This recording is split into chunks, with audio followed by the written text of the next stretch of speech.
Yung mga tao na madaling nakakatanggap ng salita ng Diyos dahil yung pala naumpisahan na ng Diyos sa kanilang mga pusong isulat even before na makarinig sila ng aral ng Diyos.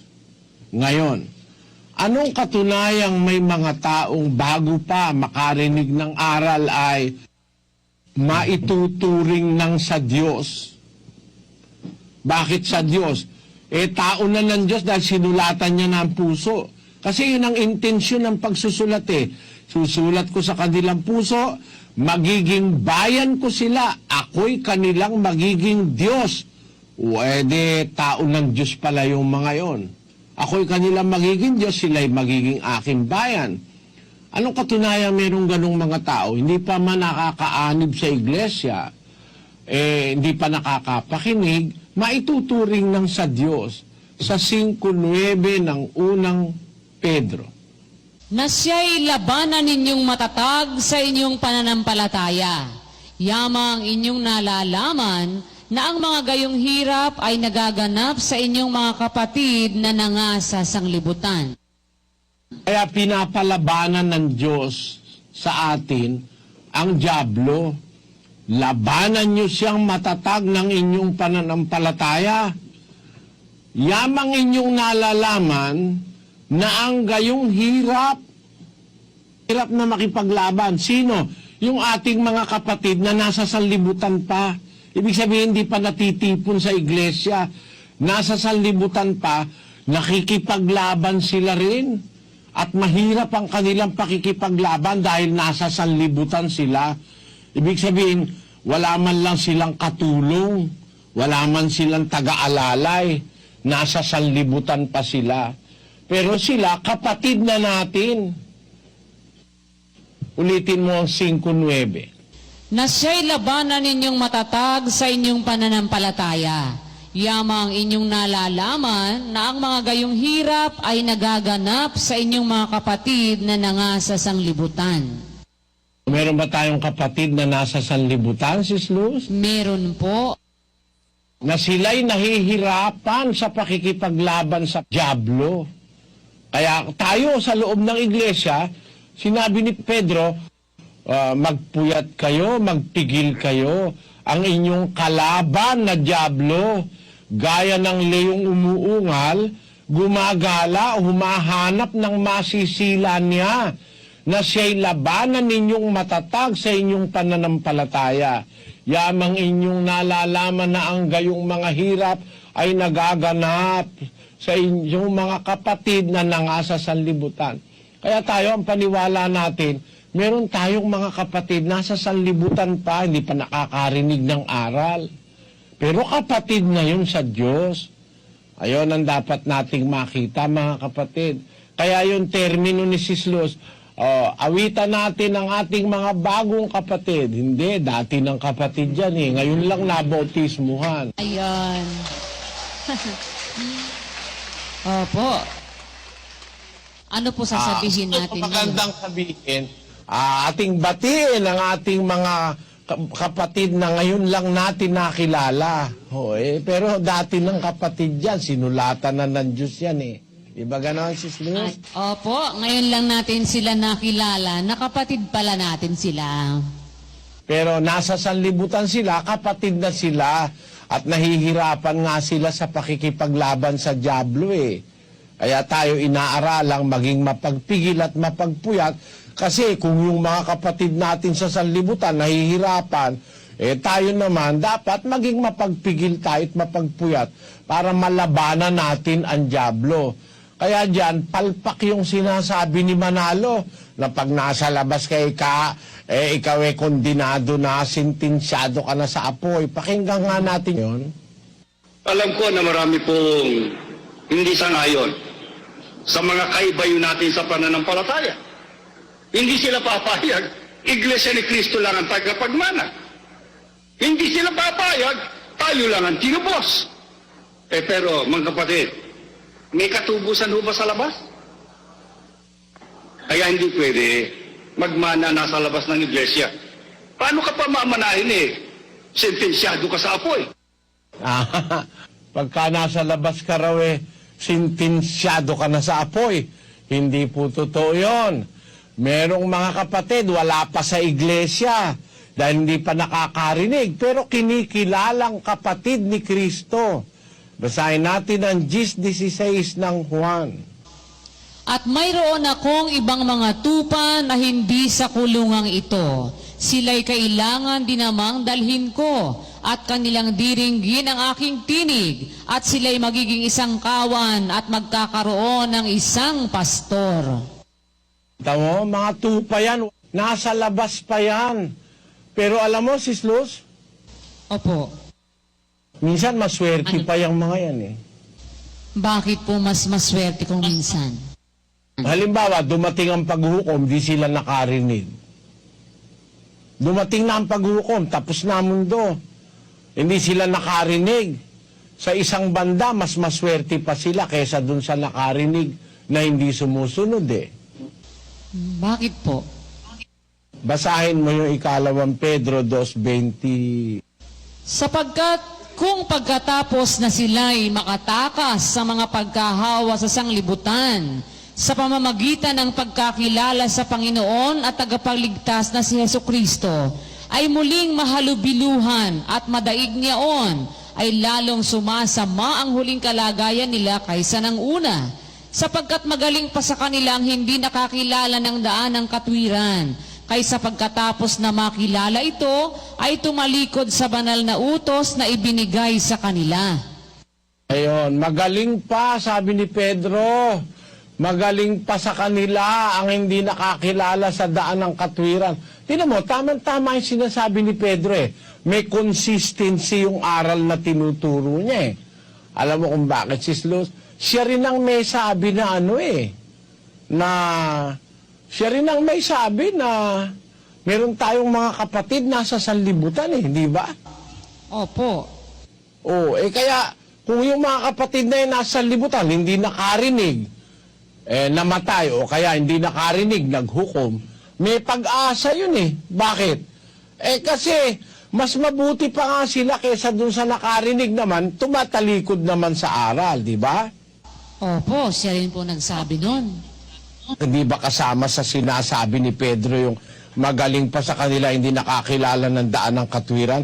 Hindi ba kasama yan sa sinasabi ni Pedro yung namatay na hindi nakakilala ng katwiran?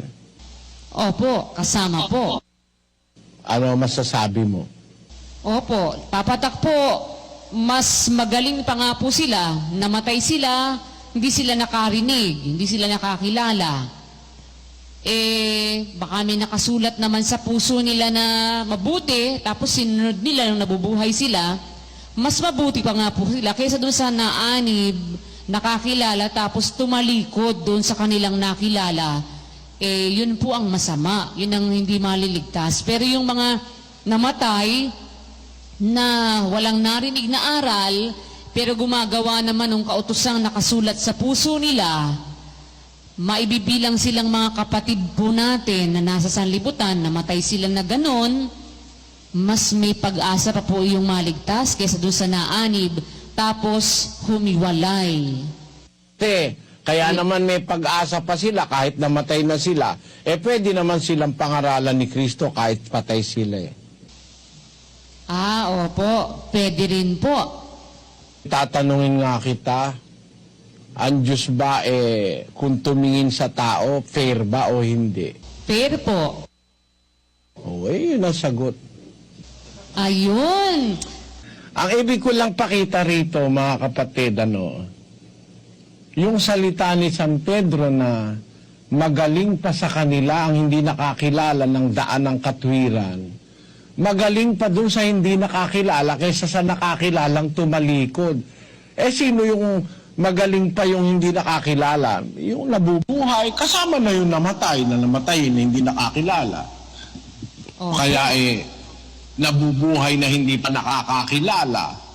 Kasama yon. Bakit? May pag-asa yun sa kaligtasan kaysa dun sa nakapakinig, tumalikod sa banal na utos. Wala nang pag-asa yun eh. 6:4 ng Hebreo. Sapagkat tungkol sa mga minsang naliwanagan at nakalasap ng kaloob ng kalangitan at mga nakabahagi ng Espiritu Santo at nakalasap ng mabuting salita ng Diyos at ng mga kapangyarihan ng panahong darating at saka nahiwalay sa Diyos, ay di maaaring baguhin silang muli sa pagsisisi. Yamang kanilang ipinapakong muli sa ganang kanilang sarili ang anak ng Diyos at inilalagay na muli siya sa hayag na kahihiyan. Oh, di ba ang ganda-ganda niyang sinasabi na yan?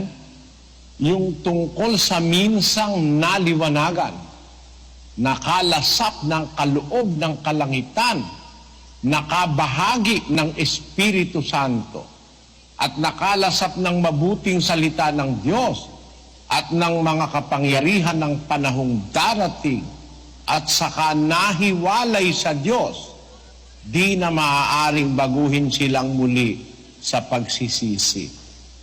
Kahit sa libingan, di na sila pupuntahan ni Kristo eh. Opo, wala na silang pag-asa. Kaya yung nakakilalang traidor, walang pag-asa yon. Yung nakakilalang nagrebelde, tumalikod sa banal na utos, walang pag-asa yon. Pero yung hindi nakakilala, hindi nakarinig, hindi nakakilala ng aral, pero nasulatan naman ng Diyos ang puso. Palagay mo, Sis Luz, may pag-asa wala? Meron pong pag-asa yun. Meron, sinabi ni Pablong napakaliwanag yun eh. Hindi ang tagapakinig ng kautusan ang ganap sa harap ng Diyos, kundi ang tumutupad ng kautusan. Aariing ganap yan, sabi ni Pablo, sa araw na hahatulan ng Diyos ang lihim ng mga tao. Ayon sa aking ebanghelyo. Ang liwanag nun eh. Yung sinasabi sa 2:13, sapagkat hindi ang tagapakinig ng kautusan ang siyang mga ganap sa harap ng Diyos, kundi ang nagsisitalima sa kautusan ng aariing ganap sa araw na hahatulan ng Diyos ang lihim ng mga tao. Tamo? Sa araw ng paghatol, ang aariing ganap ng Diyos, hindi yung nakikinig sa kautusan, kundi yung tumatalima sa kautusan. Sino yung tumatalima? Yung nakinig na tumatalima at yung hindi nakapakinig pero gumagawa naman ng mga bagay ng kautusan. Aariing ganap yun sa araw ng paghukom ayon sa aking ebanghelyo. Ayon. Bakit ayon sa aking ebanghelyo? Kasi si Pablo lang ang nagpaliwanag nun sa lahat ng apostol. Siya lang ang may ebanghelyong ganun. Kasi siya yung kapuspusan ng ebanghelyo. Alam mo kung bakit? Bakit po? Kasi sa Israelita, hindi mo pwedeng gamitin yung mga hindi nakarinig yung Israelita. Mula pa sa kanununuan nila, tinturuan na sila eh. Yan, ebanghelyo sa mga hentil yan eh. Ebanghelyo ni Pablo yan eh. Na ang mga hentil, maraming namatay na hindi nakarinig. Kaya yung mga tinatanong ng mga tao sa akin, nare-realize nila yung sinasabi ko, no? Brad Eli, kung totoo yung sinasabi mo, ayaw pa nilang maniwalang totoo eh. Pero kung totoo yan, paano na yung mga taong hindi nakarinig ng sinasabi mo? Ano ibig sabihin? Ba't nila tinatanong yon? Nare-realize nila totoo yung atin eh. Kaya nga, nag-iisip tuloy sila, paano kaya yung nanay ko, tatay ko, hindi narinig yung sinasabi ni Bradley? Sabing ganon. Kaya nila naiisip yon, nare-realize nila, talagang hindi narinig ng tatay, nanay nila yung mga naririnig nila eh. Di ba ganon, Sis Luz? Opo, ganon nga po. Pero may pag-asa. May pag-asa. Kasi, kung halimbawa, yung tatay mo nabuhay nung panahong Kastila, na hindi naman ipinangangaral ang ebanghelyo sa Pilipinas. Pero gumagawa naman yung tatay mo, yung lolo mo ng kalooban ng Diyos. Di naman masamang tao. May takot naman sa Diyos. Sa araw ng paghuhukom, mas aariing ganap ng Diyos yun kaysa sa nakapakinig na hindi naman sumusunod. Di ba ganun yun, Sis Luz? Po, tama po. Sinasabi ni Manalo, pagka nasa labas ka raw ng iglesia nila, hindi ka na maliligtas. Hindi totoo yan. Naintindihan niyo ba, mga kapatid, ang sinasabi ko? Opo, naintindihan po. At sorry na lang, pag ayaw mong makinig sa sinasabi ko, dahil hindi mo naman maririnig yun sa iba Libutin mo lahat ng iglesia sa buong mundo. May karapatan na akong magsabi niyan Bakit? Kasi nalibot ko na yung mga pastor sa iba-ibang mga bansa, napagkausap ko na Ibig ko sabihin, alam ko na ang pasikot-sikot sa relihiyon. Lahat ng relihiyon nalakbay na ng aking kaisipan ng kanilang mga aral na itinuturo. At isang kapalaran para sa atin, mga kapatid, makarinig ng aral na kagaya nito. Sa kanila, pag wala sa kanilang iglesia, sentensyado na sa apo. Yun ang sabi ni Manalo. Ganon din ang sabi ng mga Sabadista. Ganon din ang sabi ng mga saksi ni Jehovah. Diba? Pakita nga natin yung ebidensya na yun. Ang paniwala ng Sabadista, walang maliligtas sa labas ng kanilang iglesia. Ganon din sa Katoliko. Fuera de la Iglesia Católica sin salvación. Ayun ang sabi niya. Basahin mo nga, Sis Luz. Ilagay nga po natin sa screen. La salvación de los no católicos. Carta de la Sagrada Congregación del Santo Oficio al Arzobispo de Boston, Massachusetts, USA, de fecha 8 de agosto de 1949, controversia que surgió en el Colegio de Boston sobre el axioma que dice, fuera de la Iglesia Católica no hay salvación. Yan. Labas ng Iglesia Katolika, walang kaligtasan. Sabi nila. Kay Manalo naman. Basahin natin sa Pasugo. Pasugo, Hunyo 1976, page 29. Hindi maliligtas ang nasa labas ng Iglesia ni Kristo. Kaya, walang kaligtasan daw yun nasa labas nila. Tapos, ganun din naman ang Sabadista at saka saksi ni Jehovah. Meron din silang ganyan, Pero, alam nyo mga kapatid, sa nalaman ninyo, mas may pag-asa pa yung hindi naanib na hindi nakarinig kesa sa nakarinig, hindi naman sinusunod. Ang hindi naman ibig sabihin nun, hindi ka naaanib, Pananagutan mo sa Diyos pag nakarinig ka at hindi ka umanib.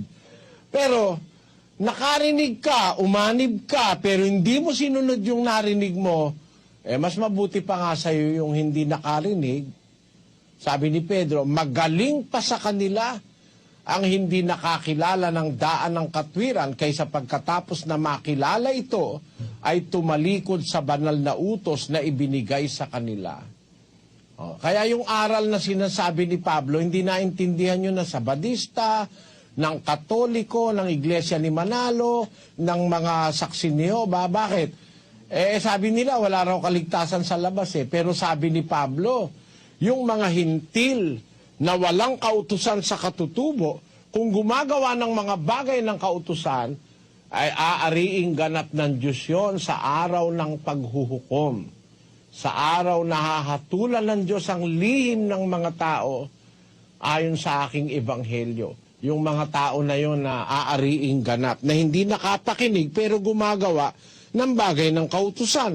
Kagaya nga nung pangyayaring mababasa natin sa Mateo, na hindi nakarinig yon. Pero marunong maawa sa kapwa, ako'y nagutom, pinakain nyo ako. Nauhaw ako, pinainom nyo ako. Panginoon, kailan ka namin nakitang nauhaw? Pinainom ka namin at nagutom, pinakain ka. Yamang ginawa ninyo sa isa sa maliliit na ito, na aking mga kapatid ay sa akin ninyo ginawa. So yan, hindi naanib sa iglesia yan, pero hali kayo, pinagpala ng aking ama. Manahin ninyo ang kahariang inihanda sa inyo, buhat ng itatagang sanlibutan.